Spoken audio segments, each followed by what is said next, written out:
Okay, so here we have a monitor for a B1000 CR Chrome triple mower unit.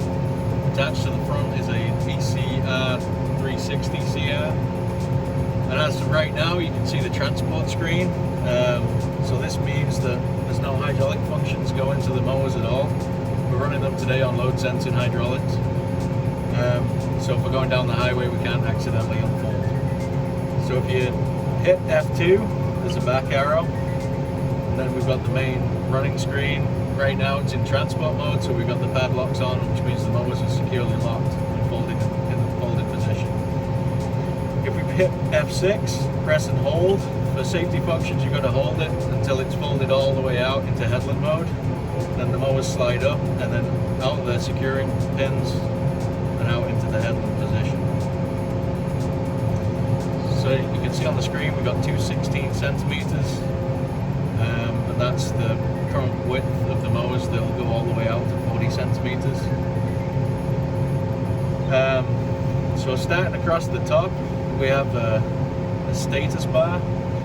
So right now you can see on the top left there's an L with an unlock, which means the left mower is unlocked, and then we've got an R with an unlock, which means the right mower is unlocked. In the center of that we've got a clock with a mower up and a mower down, and then to the right we've got a picture of a clock face and it says off. When the PTO is running, that would say on, and that means that we're counting in a customer counter. Next to that is an old picture of a mileage meter, and if you press and select on that, this is a shortcut straight to the customer counter. If you hit Chrome 01, you can change this to whatever you want. So you can call it a field or a customer, hit OK to save, and that will save that name. If we escape out this, back to the main screen, on the left side, right at the top, F7, you'll see 3 pages in green. This is a menu access button. Below that, F8 is a manual hand. If we had the PTO engaged and the mower's reading an RPM, then this can change to auto, and it makes the usability of the mowers a lot easier. F9 is the status of the mower. So right now we're on settings for up and down.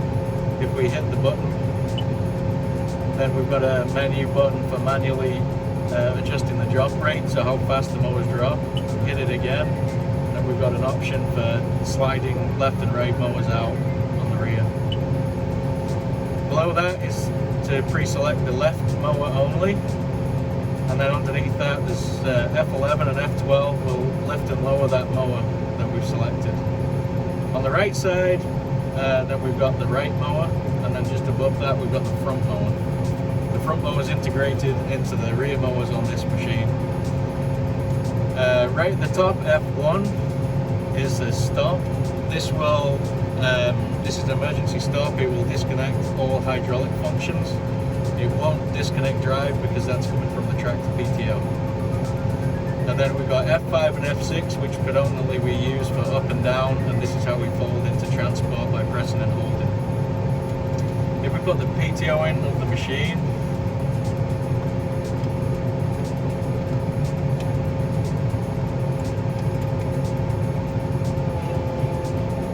and then we press and hold in the hand for 2 seconds,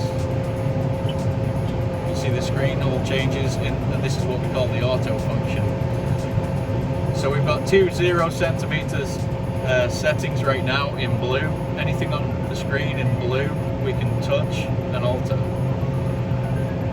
And then we got the blue 55% at the bottom. This is the actual mower weight. So the closer we get to 100%, actually means the lighter the mowers are on the ground. It's 100% of the mower that the mower's actually holding up. 0% means that we're not holding any of the weight off the ground. Mowers as heavy as they can be on the floor. So then you'll see the buttons down the left and the right side have changed slightly. So we've still got the left hand mower and then the right hand mower opposite each other. If you just press on the mower, it will do the opposite function. So if we hit the right hand mower, that will drop into work. time to flow, and then if we hit that button again, it'll lift back up outward. Same applies for the left mower and the front mower. And then at the bottom bottom left hand side, we've got auto. If we select, we can have two pre-selected auto functions. So right now, number one, auto is at 0 centimeters pushed it out. If we hit that button, it'll change to our second preset, which we saved at 32 centimeters, and this will automatically slide out. So this slides out to 32 centimeters. And then the button above that, we can pre-select a side shift option. So this means that when we're going around tight bends, we can push one mower right out and suck one mower right in. And then we can do the opposite way. And then that's about as easy as it gets for the usability.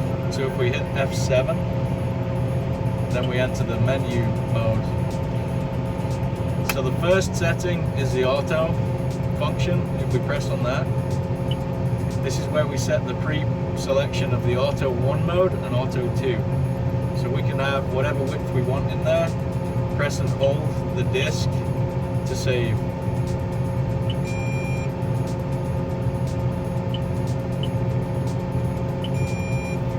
If you don't press and hold to save, then it does not save that setting. So if you escape the screen, go back in, it will be at its last saved icon.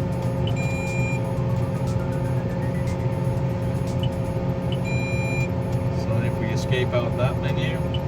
The second function is the auto side shift, so this is where we can control if we want one mower right out and one mower right in for sharp left and right corners. And the same applies, we've got to save it to save any changes that we've made. Third one is for the front mower. And this is a time delay between when we ask the machine to lift the mowers up in seconds to how long it responds to lift that front mower up. Again, we can alter it, plus and minus, and hit the save button when we make changes. We escape out of that one. Now on the second row, on the first screen, you'll see all three mowers. If we select that, this is where we change the time it takes from the front mower to lift to the rears. We can alter this infinitively. If you have GPS on the machine, we can even control it by distance. So the top setting is for the amount of time that the mower lifts up and then the rears lift, and then the second setting is the amount of time it drops down for then the rears to drop. Again, we have to hit the disc to save any changes. Then the middle icon is for the rate of drop, so we can control how fast it drops. Right now it's at 5, so it's at the highest speed, and we can lower that down to 1. And again, we've got to press the disc if we want to save. And then the third one is an overlap. So if you know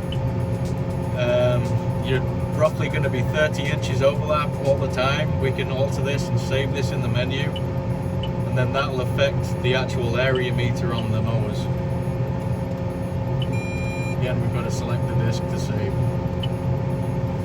And then we've got three icons across the bottom. The first one we've already seen, so if we select that one, it's a quick menu to the customer counter, and then we've also got all hours on there.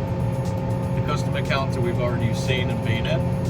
So we save test, we've got Chrome 2, Chrome 3, and so on.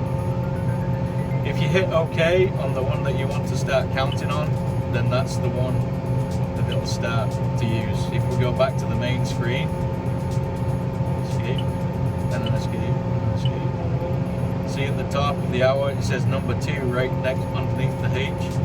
That means we're on customer or field number 2. And then we go back into the hour meter, change the selection back to test, hit OK. Now on the main screen, that'll say number 1 and the current hours on that machine. If we hit all, The top number in 0, this is, you cannot delete this. This is the main job computer. This is the reading that the mowers save so that the dealer knows how many hours the machine's actually done when we trade them back in. And then there's 2 seasonal counters. So if the guy wanted to know how much hay they'd cut in the first cutting and then the second cutting, you could use them here. And then there's 1 and 2 trash cans on the right side, and that's how you clear these 2 seasonal counters. But the top number, again, you cannot delete. The middle button is for ISO. So right now we're running this mower hooked up straight to the mowers. So we're not actually connected to the tractor by an ISO bus. If we wanted to be, then we could have it on the tractor screen, and then with another wiring harness into the cab ISO, we could click between the Chrome monitor and the tractor monitor. This function also allows us to use joysticks, or a factory built tractor with a multifunction joystick. We can program buttons so we don't have to use the screen. If you go back into that menu, the first one is the joystick. Obviously it doesn't detect the joystick, so that we can't show you anything there. And then if you escape, the only option we have on this screen is to alter, so we can change from day to night mode, and then to auto, where it actually changes depending on the light. Again, we've got to hit the disk to save. And escape. And then the third one across is for our service technicians. The first box here is a sensor test. All Chrome machines with monitors have a built-in diagnostic for less downtime to the customer and easier diagnostics to fix and get you back in the field. If we escape from that one, the second is a valve test, so we can actively turn on and off each hydraulic valve. Each hydraulic valve has an LED light on the plug, so then the technician knows that if we're getting power, then we must have a hydraulic issue, or if there's no light, then we've got an electronic issue. The third one is if we ever lose any status on the mowers, so they don't know where they're at, we can actually manually override each function to either fold the mowers up to get them out of the field, or again for diagnostic for a technician to test. And then the second row, number 1, we have an error code list. So this will store all error codes on the machine and the hours that it happened or it's reoccurred.